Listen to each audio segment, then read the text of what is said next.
guys, Luke and Sarge here, and welcome back to another episode of the Young Professionals podcast. Luke, who do we have on the show today?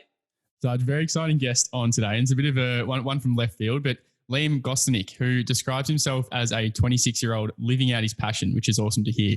The co-founder of Korean Bae Juice company Bae Juice, Liam dropped out of his university degree not long after the very first day, realizing pretty quickly that the path just wasn't for him. Deciding to get some work experience under his belt, Liam found himself working at CBRE in Melbourne, trying to sell commercial real estate, as he will describe it quite shortly. After a chance encounter with the Korean hangover cure Bae Juice, Liam co-founded Bae Juice with his best mate back in 2019, a product that is now or will soon be on the shelves at more than 950 Woolworths stores around Australia. Liam also co-hosts his own digital TV show, Ticker Launch, on the Ticker streaming network and has many more exciting projects in the pipeline. Liam, welcome to the show, mate. Thank you very much. Yeah, October 19, Woolworths, put it in the diary. Make sure you get down. I've already got it down. We'll have a party in lockdown with no one else in the house. Yeah, for sure. Yeah.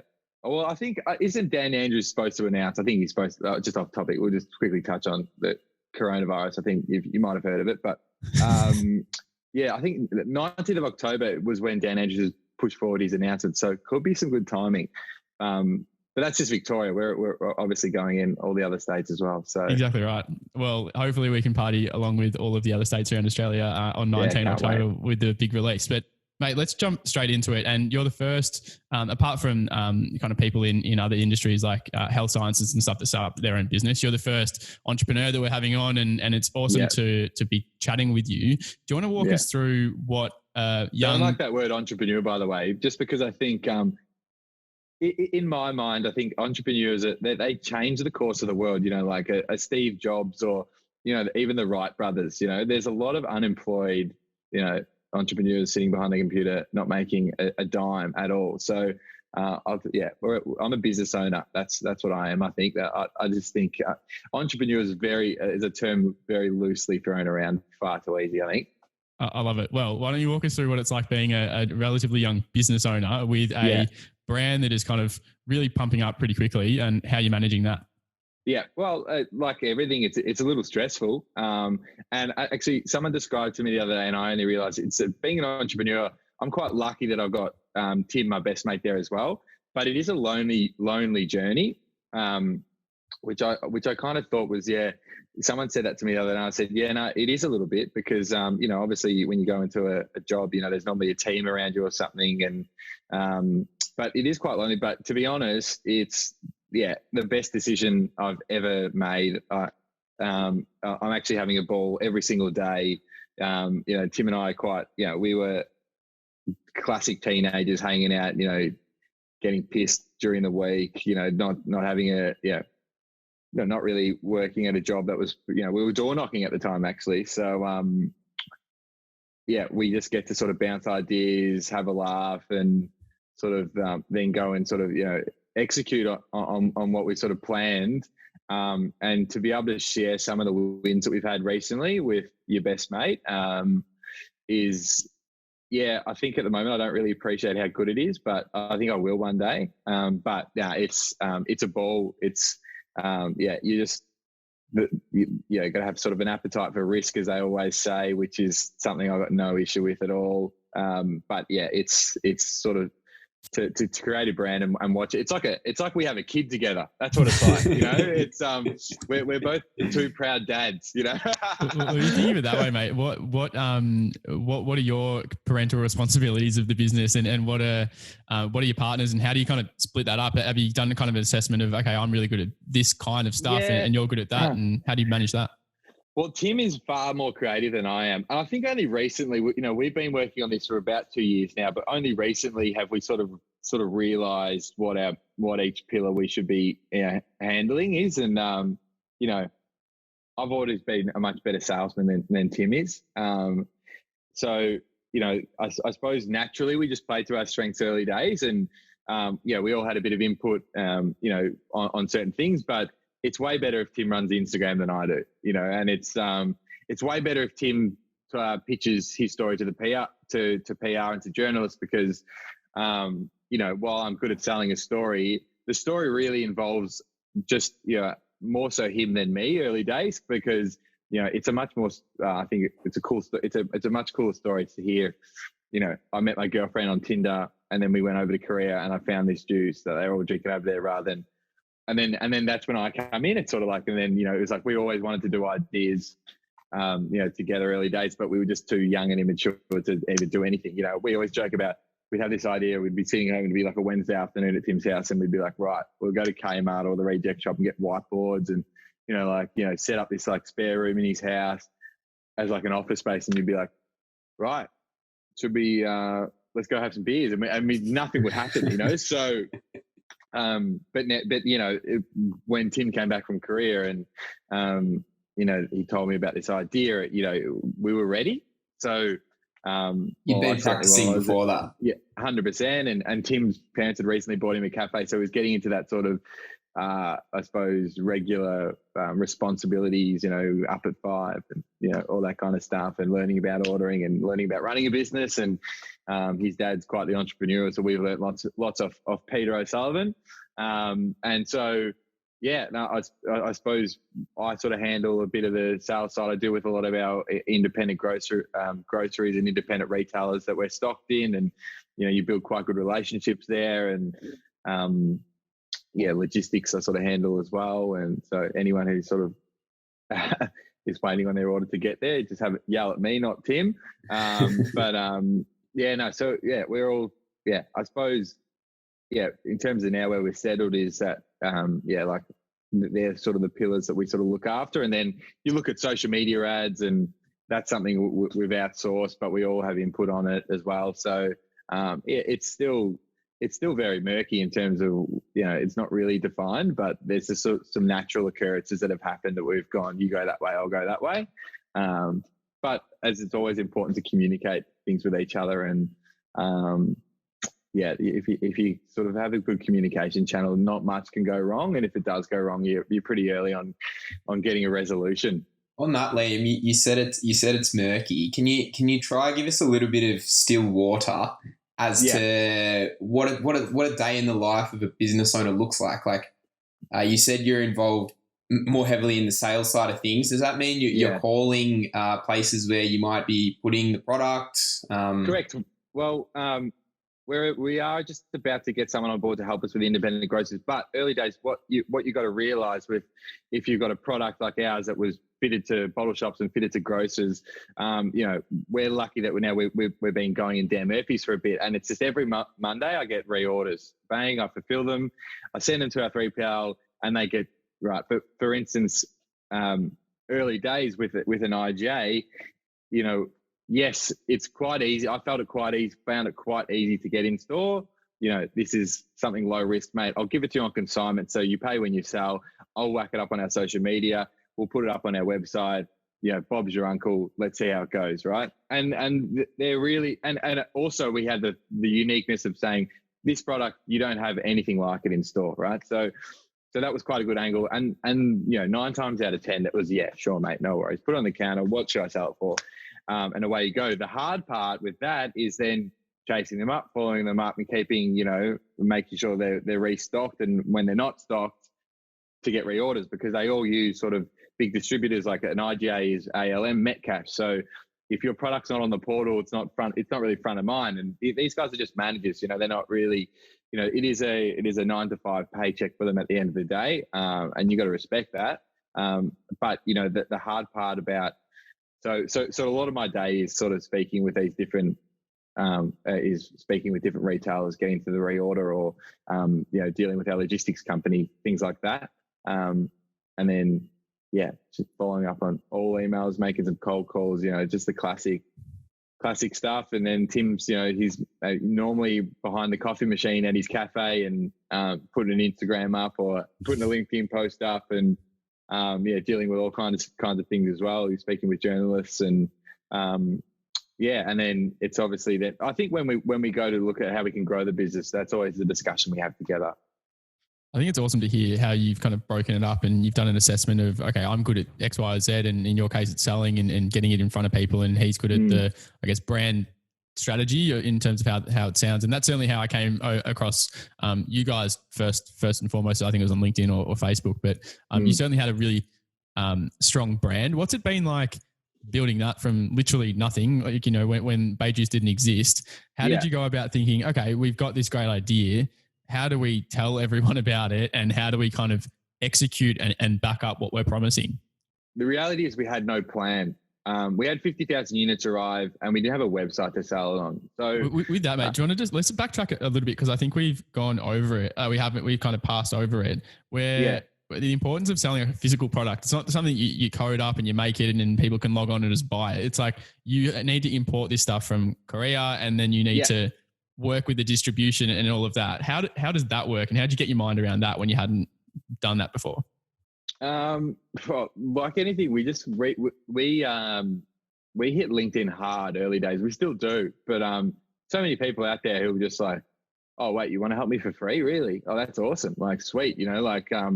So I think, getting on LinkedIn is, if I was like looking back at myself early days, I would have got on LinkedIn earlier. And I suppose that the way we've got success on LinkedIn is to be very authentic and real and not shy away from the things that we've got wrong and our failures. And then, because if you're just on there posting about how good you're going, look, we got this, and people are sort of going to get sick of you. It's a tall poppy syndrome that is, enriched in Australian culture. Once you're up there, once you get up there, people are there to pull you down. But so I think and people have really appreciated, and then you see, you connected with someone on LinkedIn for a while, and all of a sudden, after 6 months, you post something that's a win for your business, and then they're commenting and interacting, and you go, like that. And then you might speak with them over message, and they go, I've been following you guys. So with logistics, we got ripped off first time. That's just how it goes. We spent about $4,000 more than we needed to. But, and it's also difficult as well. Funny story with the manufacturer, they're Korean. They don't really speak a word of English. So it's like Sumin, Tim's partner, who sort of doesn't have amazing English, is getting way better. But, so it's sort of like we have to speak to Sumin about what we want the pear farm. So we're sort of like talking really basically to Sumin. Sometimes you feel like you're talking to like a toddler a bit, which is like no offense to Sumin, but that's you. Like I can't speak any other language. So it's like, so you sort of dumb it down, and then she speaks to the Korean pear farm, and then the manufacturer, and then they come back, and then Sumin has to try and translate what they've said into Korean to us. And so early days, we needed some sort of like license. For the Australian logistics company, they needed some sort of license from the pear farm, but sort of just like a legal tick boxing. And we were saying, we need this document. I was saying, we don't have that document. We've got to get it. And we're like, right. And then after like 2 weeks of back and forth, they go, do you mean this document? And we were like, yeah. And we're like, oh, yeah, that's the one we mean. And they're like, oh, we don't call it that. We call it this. So for 2 weeks, we were like going back and forth being like, so that is something that's been extremely challenging for us. But like I said, the stuff came, and then the plan was, we didn't have a plan, but what we were going to do is just sort of be Fox FM promo girls. Loaded up my mum's Toyota Corolla, got in the car and drove around Melbourne for about 2 weeks straight. Just saying to anyone whoever wants reach out to us on Instagram, and we'll literally be there in 30 minutes. So Tim's in the driver's seat, in the passenger seat, and I can't see out of any of the mirrors in the car because there's Bae Juice stuff to the roofs. You'd be amazed how many boxes of Bae Juice we actually got in a small Toyota Corolla hatchback. Like, I think it was like one of the clown skits, when you just bunch of, like, we had that much green pear in there. You couldn't have fit a piece of paper in the back of that Toyota Corolla. Was there any method to your madness? Did you say, all right, I'm going to go to Chudston, I'm going to go to St Kilda Beach, I'm going to go to Melbourne Central? None of that, because a lot of it we just wanted to get activity on Instagram. We wanted to reshare people with our product, Yeah. And so there's a bit of method in the terms of that. Like, a lot of that was just our friends and friends of friends. But then Tim every now and then was like, just sending a cheeky DM to like someone with a lot of followers. And once or twice in that 2 weeks, they replied. One of them is like the Real Dads of Melbourne. They're like 2 gay dads they're like, have like 100,000 followers. And they were like, yeah, for sure. Like, we don't really do sponsored posts. We're happy to support small businesses. And we were just like in the car, just going like, this is awesome, So, so that was like literally the goal early doors.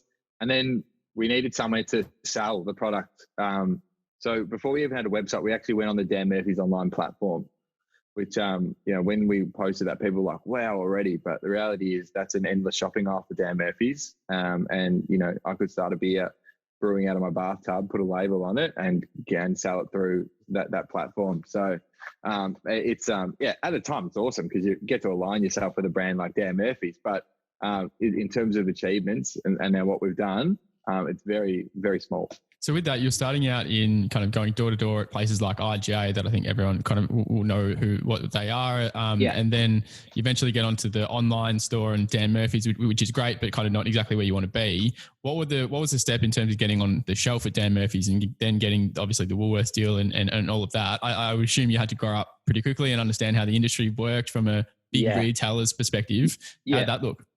Well, Dan Murphy said no to us 3 times before they got us on the shelves. And I think Tim and I came to the realization that we were really enthusiastic about our product, but we weren't nailing the process. And that comes back to like what I was saying before, identifying sort of and having no ego to say like, I'm not good at this, we need help, So we got in January this year, we got 2 consultants on, George and Christian. They've got a business called Thrive Collective Consulting, and they had worked in FMCG industry. They worked for Chobani, they worked for these big sort of brands, either helping them with forecasting and managing the process of when you're on shelf, and then also helping products get in the foot in the door and start conversations. So they with like a Woolworths or a Dan Murphy's or whatever it may be. So that was probably the best decision that we've made, hands down, by to date, I reckon, on our business, just in terms of what occurred. Now that they got us the trial at Dan Murphy's and then Woolworths as well, obviously. So I suppose the process was something that we weren't really nailing, and it's a lot. It's a lot to take in. That like forecasting, I was like, yeah. Do you want to run us through what is that process? What are you talking about there?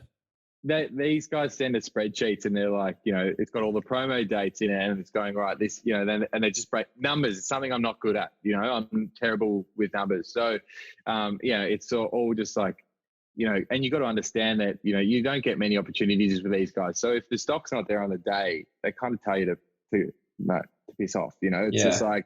And if all the stocks are not at the right temperature, so you've got to say like, right, to the 3PL, it says it needs to get there and it needs to be under 5 degrees, right? Even though our product can be kept ambient, they want it. It's going in the chilled fridge there. They want it to arrive at the Woolworths DC chilled. So you got to deal with that, and then it's like then you got to say, all right, what are we selling in other places? We're selling XYZ per week, per month. Therefore, this is what we should be selling at Woolworths. If all goes to plan, this is then what our profit's going to make, minus the COGS, which is shipping, actual manufacturing of the product, their fee, all that stuff. So it's like we're just so grateful to be able to handle all of that to them, and for them to just, they're as passionate as us almost about our brand, which is really good. And I couldn't recommend them more highly. And their business is sort of taking off a bit. They're getting a few more clients on, which is kind of shit because they're not working on our product as much. But that's the way the cookie crumbles. And hopefully one day we're big enough to just say, ditch all those clients, come work with us full time. And just to chip in there, the forecasting is really important from a stock management perspective, because if you don't have the stock in Australia, then you can't give it to whoever you owe stock to 100%. For them to then sell. And the first shipment, we had about 300 units left. And we had before the next shipment, 2 weeks was arriving, and it got down right to the wire. So that was a pretty, normally a stockist will call me and say, oh yeah, can I get another 5 boxes? And I say, oh, if you buy 10, I'll give you one for free. And they go, yeah, for sure, no worries. So, but then during this stage, they were calling and saying, can I have 5? And I was saying, I can give you 1, but and you're just like, oh, this sucks, So. So that was challenging. That's why, forecasting is so important. So you just make sure you got stock everywhere, at any one time. On the theme of reaching out when you need help, was it like what drove you to say like, okay, we're not very good at this, or we're missing the process here? Was there a particular point in time that drove you to reach out for that help? I suppose it's just getting no's, because we just believe in this product so much. It should be in Woolworths, it should be in every service station out there. It should be in every hair salon, or every beauty salon, because especially when women are there, like getting their hair done, what do they do? They're getting ready. They've got something on. So the endless avenues where this product can be sold. And I suppose, you just go, right, there's something is quite, not right here. And it also comes back to sort of being able to negotiate terms and understanding what role and effect those terms have, and, because I think for the first 6 months we were selling our product for 60 cents a unit less than we were selling it right now. And, we didn't understand what cost of goods were. We just thought, it cost us that to get in, bang, and we didn't account for anything else. So then when you're sitting there 8 months in going, geez, we've sold 20,000 units, but we don't have any money in the bank. Like what, So yeah, we needed to reassess that. And we've had a few people that sort of just in different industries have helped us with that. So I think we could talk about the business for days. Maybe there's a 2.0 down the track once we've seen how the Woolworths sequel. Yeah, exactly right.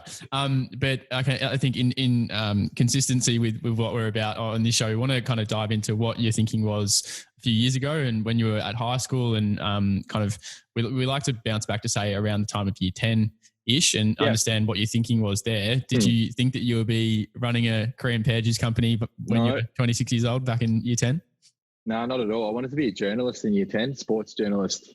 And pretty quickly learned that wasn't for me. I did like a little internship at the Herald Sun.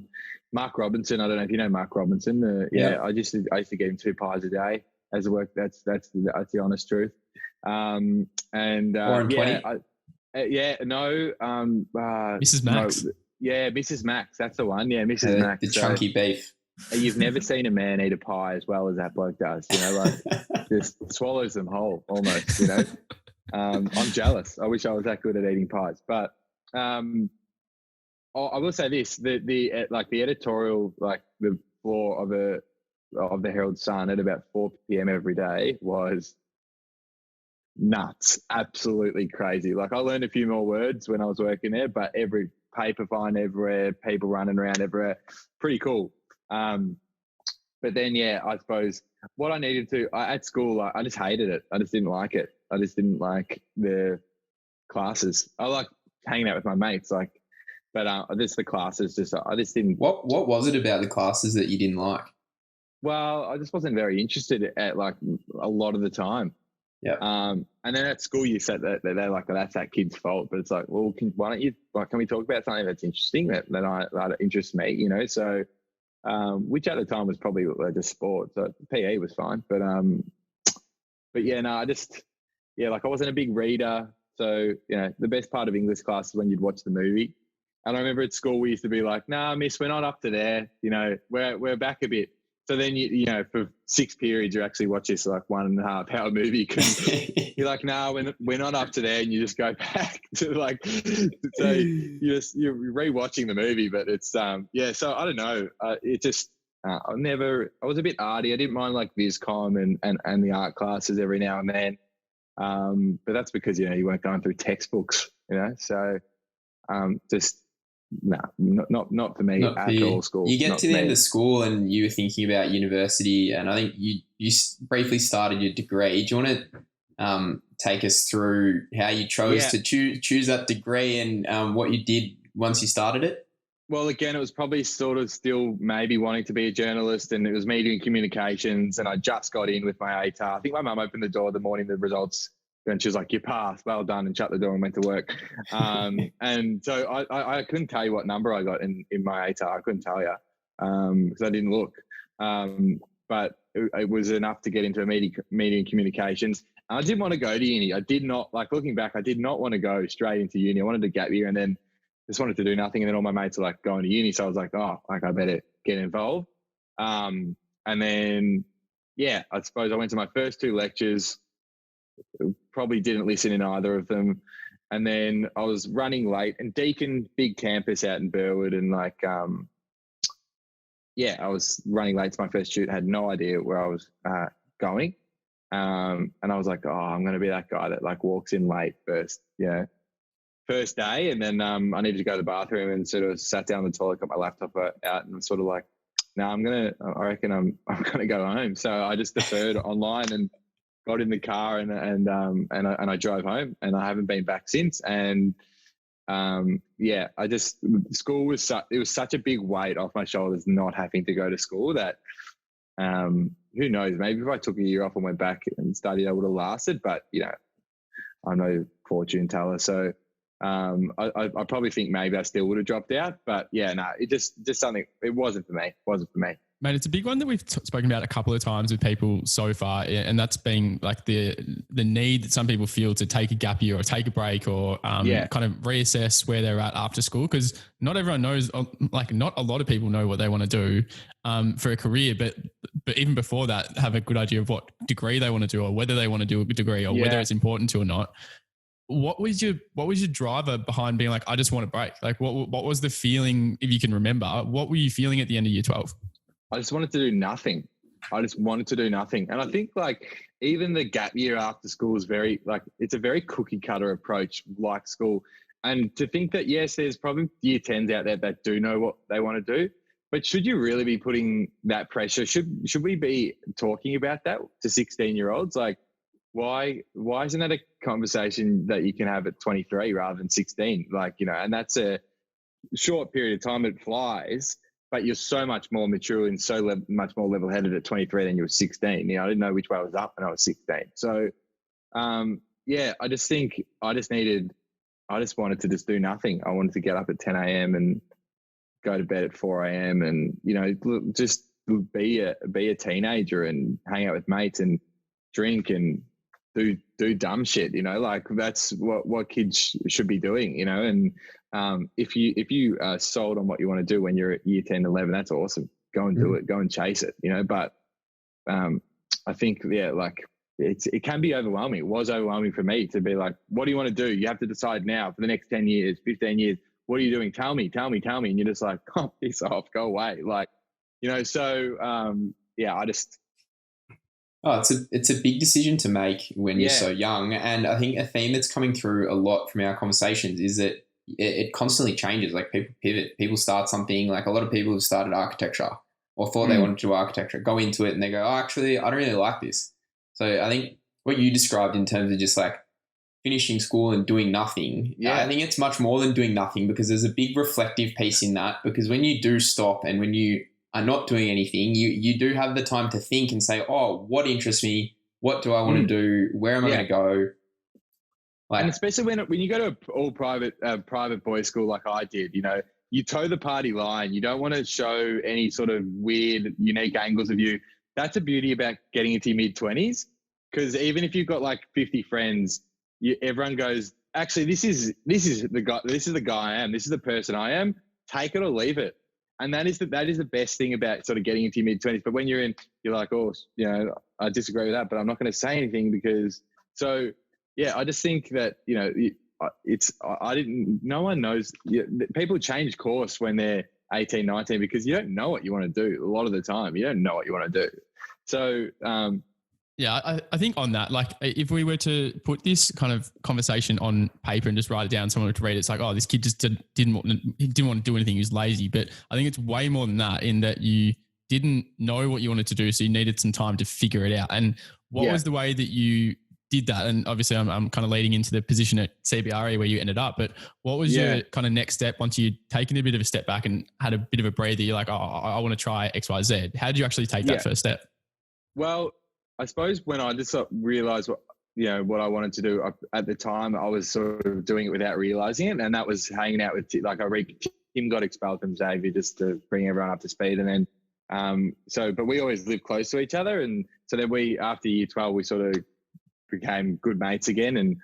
And drinking and watching cricket turned into watching cricket and talking about cool things that we could do. And then that sort of evolved into actually, getting a whiteboard out and starting to like discuss ideas, and then you just, you get to 19 and 20 and you're like, right, I sort of need to bring in some bank here. So Tim sort of went and lived in Vietnam with another mate, and they were sort of doing events. And so I went into real estate, and at the time I just saw real estate as a quick dollar, something you didn't need a uni degree to. I needed to go to 1 week course, which I went to 1 day of anyway. And just probably too focused on the outcomes of real estate, thinking I could make some serious cash, and but not realizing the sacrifices that the good real estate agents and the good operators in property make to get there. That's how I ended up in real estate, really. And then when I was sort of getting sick and tired of it, then the right idea popped up. So what did you learn because we've actually spoken to a couple of real estate agents in commercial and other areas as well. And they are, I guess it's just a virtue of being in the industry for a while, but you become extremely good at selling and being okay with getting told no and all the rest of it. I assume you use those skills in your job now with Bae Juice. Do you want to walk us through kind of, I guess, the learning curve that you would have gone through in the real estate and how you're applying those skills now? Yeah, funny enough, in real estate, I actually didn't I think I've always been good at selling, but what I learned in that job didn't really have anything to do with selling. It sort of made me understand what sacrifices need to be made to gain success, and taught me about, I always thought I was pretty good off the cuff, and I sort of learnt brutally there that, when you're doing presentations in front of people that, you can't just walk into a room and talk about a topic that you don't know without preparing about it. So, so preparation's a huge part of my, evenings, just because, I think I still am pretty good off the cuff. I'm much better when I'm prepared and to tackle whatever it is. So in real estate, I actually learned a lot more about being sort of an operator in business, and sort of came to the realization about what it meant to have a passion and have a purpose. And so then I eventually sort of implemented that down my own path, which, I'm passionate about cream pan now, but I was passionate about working and creating an idea and a brand and a business with my best mate. And that's what I'm doing. And when you say you learned about sacrifice, what do you mean by that? Well, like a lot of these guys had families that they didn't see, or like they just didn't go out on weekends, or, there was friends that, when you're that age, you see your mates every weekend. That's part of life. But, you got to pick, and then you got to pick the ones that are worth keeping around, which can be a brutal task. And, but yeah, no, when I mean sacrifice, I mean not going out to dinner on a Thursday night, and being in the office till 10 p.m. or being switched on and working till 10 p.m. and on your Sundays, instead of sitting around watching 3 games of footy back to back, you're on your laptop, you're replying to emails, and you're preparing for the week ahead. And that's something at the time that was tedious, because I was working in something I didn't really want to do, but I still had to do it so I didn't get fucking basically whipped. But now it's something that happens naturally. I think it's an important point for students to understand, because people who are successful, they look successful, but there's a lot of things they don't do. Like you said, it's sacrifice, and it doesn't just happen. You do have these, you might be up till 10 or working on a weekend or whatever that may be. There's two sides to the coin. Yeah, 100%. Well, I'm never been with a working long hours. I'm happily working until 11, sometimes 1 a.m. But I'm not up at 5 the next day like a Mark Wahlberg in the gym at 4:30 and had 3 meals and 4 showers already. It's like, so that's just I don't think anything can be achieved before 7 a.m. and for me personally. So yeah, I get up at 8, 9, sometimes 10, but straight to work. On that, mate, you mentioned Mark Wahlberg. Do you have any mentors or any entrepreneurs that you looked up to when you were younger before you really kicked off? No, not particularly. I've got some mentors now they're in different industries.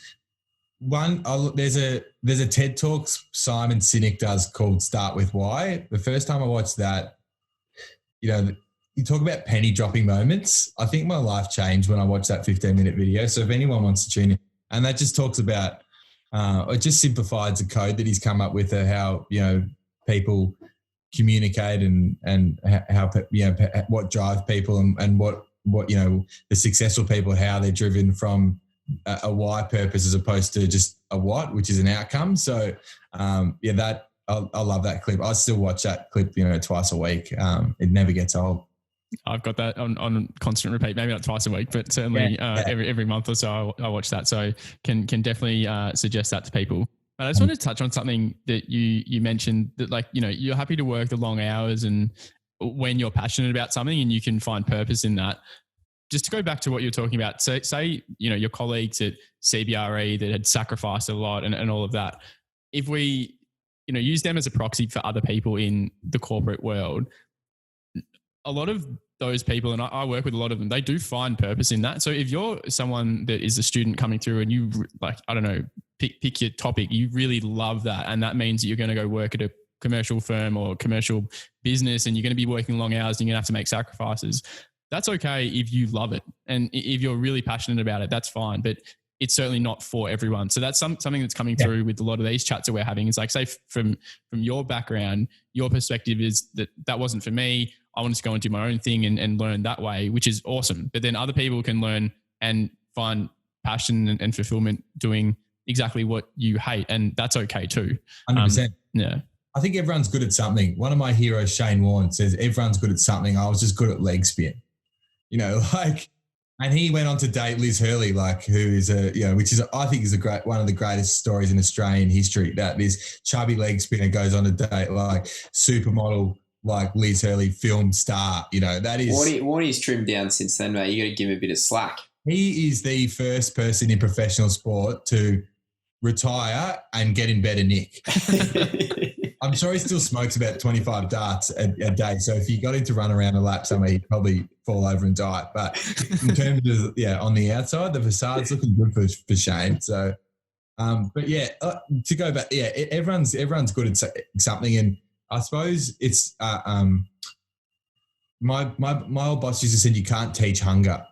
And I think that's really true. At the time I was like, nah, I'm hungry. I wasn't really, well, not compared to him. He used to say to me, he said, I'm really good. And he said, you'll never be better than me because I want it more than you, and that could sound harsh, but he's That's just true. It's true. So as soon as you realize that, life's short, you don't want to waste it. So if you've got something that you think you're good at and you enjoy doing, you should just do it. And if you can monetize it, great, and make a living off it and build a family and do all the things that are actually important in life, building a family, looking after your parents and this kind of stuff. There's stuff that, I suppose you could ask people who've lost family members and or unable to have children and stuff. And, that could be millionaires, but there's still an emptiness there, or that's what is really, really important. It's a bit of perspective. Yeah, 100%. There's bigger fish to fry. Before the show, we were chatting, and you mentioned that you're a student of Google, and the reason why I want to bring this up is because you haven't been to university. You chose to defer in the toilet after you've been to two lectures, but you're constantly learning, and you're always engaged in having to look things up. Do you want to unpack why you said that you're constantly a student of Google? Yeah, well, that's because when I don't know anything, and it could be I'm texting a friend, and I even something I don't think that's how you spell that word, or so I Googled it, and I used to sit in these meetings in real estate and hear all these things that I had no idea what they were talking about, but was probably too afraid to ask a question and to sound like an idiot. So I would just spend literally half an hour after every one of these meetings, if I didn't have something straight after, Googling things I didn't know. And I suppose that comes back to what I said before about LinkedIn as well. When I don't know someone, I find someone on LinkedIn that I think will know about it, and I reach out to them and ask them. And what's your hit rate on that? I love this. We speak about it so much, but LinkedIn is such a powerful tool if you can leverage it. What's your hit rate? So you send someone a message, hey mate, I want to learn about X, Y, Z. it's through the roof. It is so overwhelming that that's what we were like blown away with early days, that you're like, you know, you like, because you're not really asking, you're not asking for someone to buy a product. You're just asking them to help you sell the product, you know? So it's like, can you give us an example of, maybe change the name or whatever, but can you give us an example of a problem and then who you reached out to and kind of what you said? Yeah. Okay. So with early days, we were like, when you got a product, there's certain things that you can claim on that, on the actual product. And obviously hangovers is one that Australia doesn't really like, because, you know, it could potentially be seen as promoting binge drinking. Yet you can advertise gambling 4 times, you know, an hour and just say gamble responsibly at the end. So it's a bit like, it's a bit of a hypocrisy. But anyway, so to back to my point, we didn't know what we could and couldn't say, or what was okay, or even things like, you know, so we reached out to someone who was in had experience at the Therapeutic Goods Administration in Australia. So they sort of like police, and they have sort of all this legal documentation about what you can and can't say in certain industries. So even little things like, we had to put a choking hazard on there, you know, because the cap was there. So we didn't know about that, but we reached out and we just said, look, this is our packaging. We just want to make sure that we're bringing 50,000 of them in. We just want to make sure there's no red flags. That's literally what we said. And so she looked at it, this lady, and just said, look, yeah, you need to have a choking hazard there. It's actually made in another country, and you need to be in the bottom right-hand corner. Does it have any allergies? And I was like, well, like, who's allergic to pears? Like, I've never heard of that. She's like, well, you've at least got to say, you know, allergens, none, you know? So there was little things like that. Like, I didn't know anything about, like, all I know about products is they have a barcode on there. And so, yeah, and even with a barcode, I didn't know how to get one. So we reached out started following all these different people with different products. And one was Steve Chapman, who runs Shine Drink. And we were sort of like, hey man, like, what's the go with barcodes? What do you do? He's like, oh, you just go to this website. And so that's what it looked like.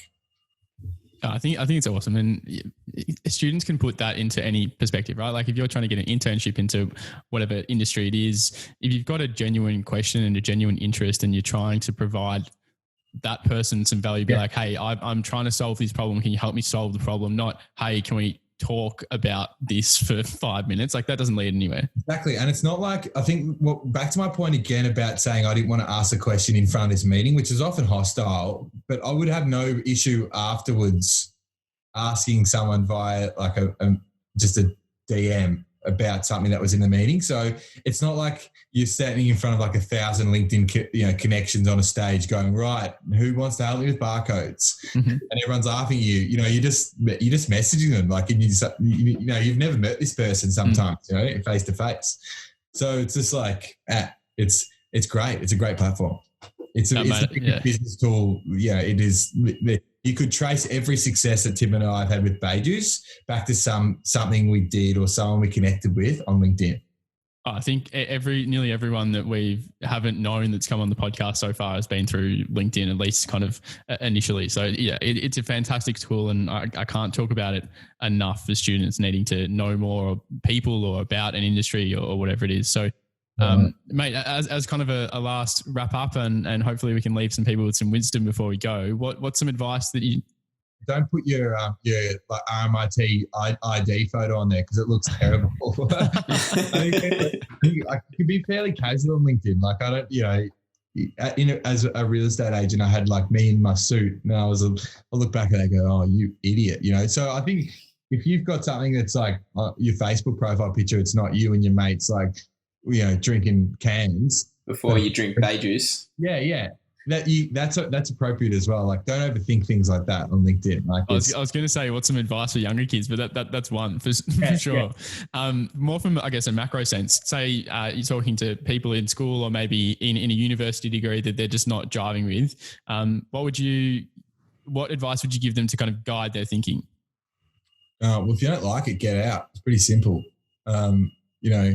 Why would you want? Just think it. Just put yourself 10 years at a time working that job that you didn't really want to do, you know, when you get on the train at 10 to 6 in the morning and everyone's miserable, that's because 90% of them are working jobs they don't really want to work at. So imagine yourself, you know, 10 years down the track. But yeah, and I think like, don't be scared if you have no plans. Like something will hit you in the face eventually. It 100% will. So, you know, just you don't want to be one of those people on the train you know, going to work thinking my life sucks.